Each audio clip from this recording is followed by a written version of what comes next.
সন্তান দেওয়ার মালিক তুমি,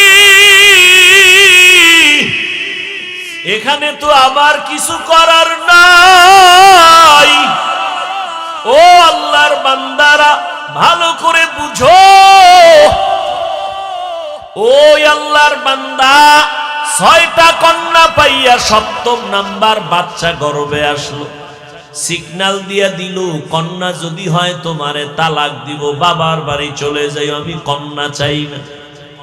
আল্লাহর বান্দি কিছুই বলে না, স্বামীর খেদমত ঠিক মতো করে আর মাওলার কাছে দোয়া করে।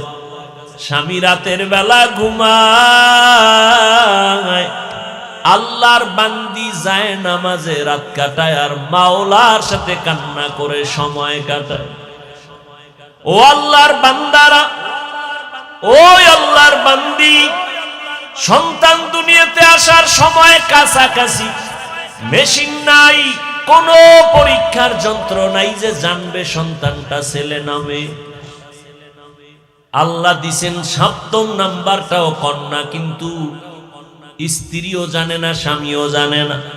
স্বামী কয় যদি কন্যা আসে তাহলে তোমাকে তালাক, আমি আর তোমাকে রাখতে চাই না, তালাক দিয়া বিদায় করে দিব। আল্লাহর বান্দি যেখানে কথা বলা দরকার সেই জায়গায় কথা বলতেছে। আসল আদালতে লাইন লাগাইছেন।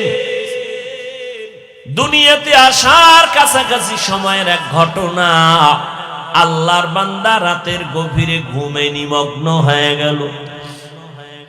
ঘুমে এতটা বিভোর, চোখের পানি তো বৃথা যেতে পারে না। ও যুবক, মায়ের চোখের পানি, বাবার চোখের পানি বৃথা যাবে না। মায়ের দোয়া নিয়ে সামনে আগাও। বাবার তুলনায় মায়ের মর্যাদা আল্লাহ 3 গুণ বাড়ায় দিয়েছেন নবীর মাধ্যমে।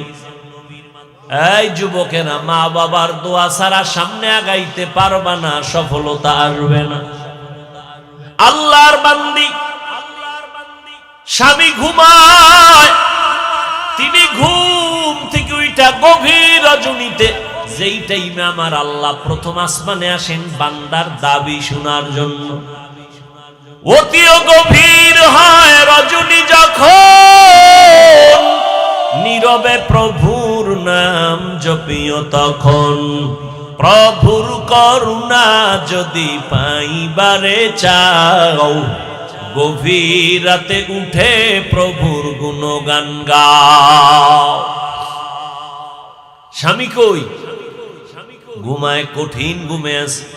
স্ত্রী ঘুম থেকে উঠা গর্বে বাচ্চা, জায়নামাজ একটা নিয়া ঘরের এক নির্জন জায়গায় গিয়া চুপচাপ নামাজে দাঁড়ায়া আল্লাহর দরবারে কান্না শুরু করলে, ও দয়ার মালিক, আমার বাবা দিনদার ফ্যামিলি, আমার বাবার আমি একটা সন্তান, আমার ইজ্জত তুমি হেফাজত করো। স্বামী ভালো খারাপ যাই হোক, আমার বিবাহের বন্ধনের 2টা আশা, এটা আমার কলঙ্ক। ও আল্লাহ, তুমি ইজ্জতের হেফাজত করিও। আমার স্বামীকে তুমি হেদায়েতের দৌলত দান করিও। এই বলে আল্লাহর বান্দি দোয়া করে, কান্না করে। এদিকে স্বামী বেচারা ঘুমের বিভোরে স্বপ্ন দেখতেছে, কিয়ামতের মাঠ কায়েম হয়ে গেছে। আল্লাহর বান্দা ঘুমের মধ্যে দেখতেছে কিয়ামতের ময়দান কায়েম। মানুষগুলো উলঙ্গ ছোটাছুটি করে, চিল্লা চিল্লির আওয়াজ।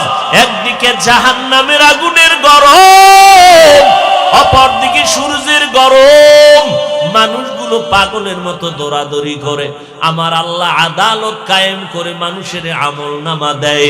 কেউ ডান হাতে পায়, কেউ বাম হাতে পায়। ডান হাতে পাইয়া হাসতে হাসতে জান্নাতের দিকে যায় নেক আমলওয়ালারা, আর যারা গুনাহগার এদের বাম হাতে আমল নামা দেয়। চিৎকার, জাহান্নামের হ্যান্ডকাপ এদের হাতে লাগাইয়া জাহান্নামে নিয়ে যায়। এই বান্দা লাইনে দাঁড়ানো, দেখতেছে সিরিয়ালে তার নামটাও চলে আসতেছে।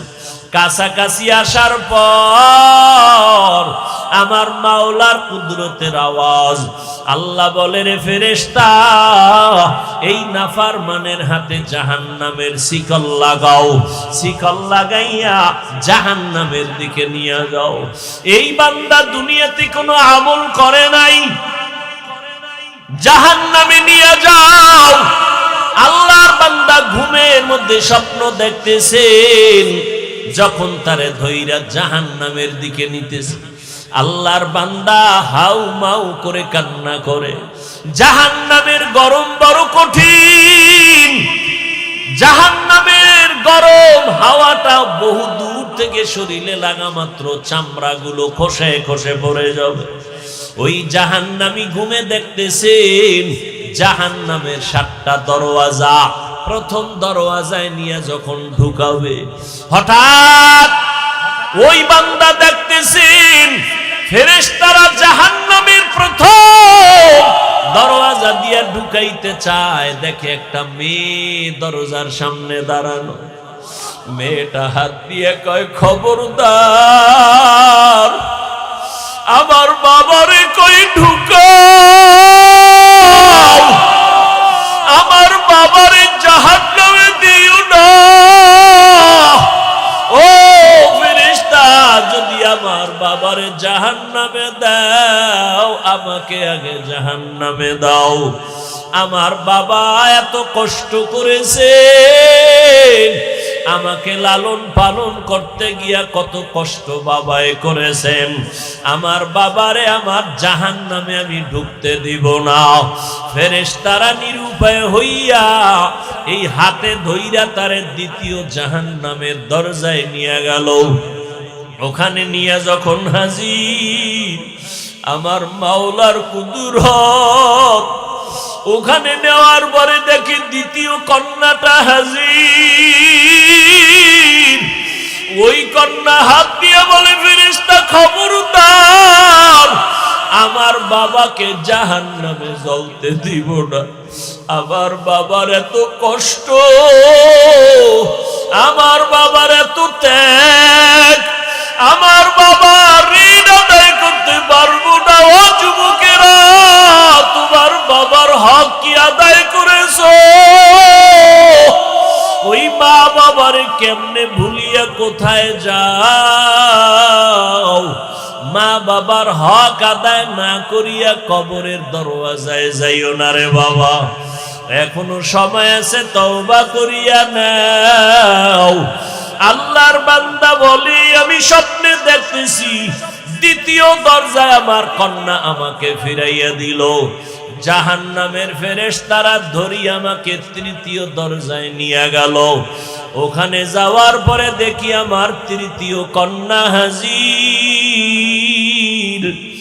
আমার কন্যা আমাকে বারবার বলে, খবরদার আমার বাবাকে জাহান্নামের ভেতরে ঢুকতে দিব না। আমার বাবা কত দিন নাই, রাত নাই, খানা নাই, ঘুম নাই, কত কষ্ট করে আমাদের লালন পালন করেছে। ওই বাবা জাহান্নামের আগুনে জ্বলবে, আমি মেয়ে হইয়া তার সহ্য করতে পারবো না রে ফেরেশতা। চতুর্থ দরজায় নিল, দেখা সেখানেও চতুর্থ কন্যা দাঁড়ানো। পঞ্চম দরওয়াজায় নিল, পঞ্চম দরওয়াজায় পঞ্চম কন্যা দাঁড়ানো। ষষ্ঠ দরওয়াজায় যখন নিল, ষষ্ঠ কন্যা দাঁড়ানো। এইবার আল্লাহর বান্দা ভয় কান্না করে বেহুশ। সপ্তম দরওয়াজায় যদি নিয়ে যায় আমার উপায় কি হবে? কারণ আমার তো আর একটা কন্যা নাই। আমার যদি 7টা কন্যা হতো, 7টা জাহান্নামের দরজা থেকে বেঁচে যাইতাম। ষষ্ঠ দরজায় দাঁড়ায়া কাঁদতেছেন, ওদিকে ষষ্ঠ কন্যাটা বাবার জন্য ঢাল হয়ে দাঁড়ায় গেল। সপ্তম দরওয়াজায় যখন নিবে, আল্লাহর বান্দা হঠাৎ সজাগ হয়ে গেছে। সজাগ হইয়া দেখে তার শরীরটা কাঁপতেছে, চোখে পানি, কান্নার আওয়াজ। পাগলের মতো খুঁজতেছে আমার স্ত্রী কই। বাম বামে ডানে তাকায় দেখি স্ত্রী বিছানায় নাই। অন্তরে ভয় আর কান্না করে, আমার আর একটা কন্যা হলে আমি জাহান্নাম থেকে মুক্তি পাইয়া যাব। আমার জাহান্নাম থেকে মুক্তির জন্য আর একটা কন্যা দরকার। আমি আমার স্ত্রীর সাথে কত অপরাধ করলাম, কত কষ্ট দিলাম। আমার স্ত্রী থেকে তাড়াতাড়ি কষ্ট ক্ষমা চাওয়া দরকার। আল্লাহর বান্দা কান্না করে আর তালাশ করে, কই স্ত্রী কই। খুঁজে খুঁজে দেখি স্ত্রী এক রুমের ভিতরে যায় নামাজে সিজদায় কান্নার আওয়াজ। আল্লাহর বান্দি সিজদায় পড়ে কাঁদেন আর বলেন, ও মালিক, আমার স্বামীকে তুমি হেদায়েতের দৌলত দাও। আমার স্বামী আমাকে অর্ডার দিছে, কন্যা যদি হয়, সপ্তম কন্যা হলে আমাকে তালাক দেওয়ার সিদ্ধান্ত নিয়েছে। হঠাৎ পিছন থেকে আওয়াজ, কান্না শুইনা আল্লাহর বান্দা স্ত্রীর হাত জড়ায় কাঁদে আর বলে, বিবি আমারে মাফ করিয়া দাও, আমি বড় অপরাধী। আমার কন্যা বড় নিয়ামত, আমার কন্যা বড় আমার জন্য বড় ঢাল। আমি না বুঝিয়া তোমাকে অনেক কষ্ট দিয়েছি, বাজে কথা বলেছি, আমাকে মাফ করে দাও। আল্লাহ যদি কন্যা দেয় আমি তওবা করলাম, আর রাগ করব না। এই স্বপ্ন দেখলাম, আমার জাহান্নাম থেকে আমার কন্যারা ঢাল হয়ে ফিরাবার চেষ্টা করলো। ও দুনিয়ার মানুষ, আমার মায়ার নবী মক্কা নগরীতে আসিয়া কন্যাদের ইজ্জত আল্লাহর মাধ্যমে আল্লাহ বাড়ায় দিলেন, নারীদের সম্মান বাড়ায় দিলেন।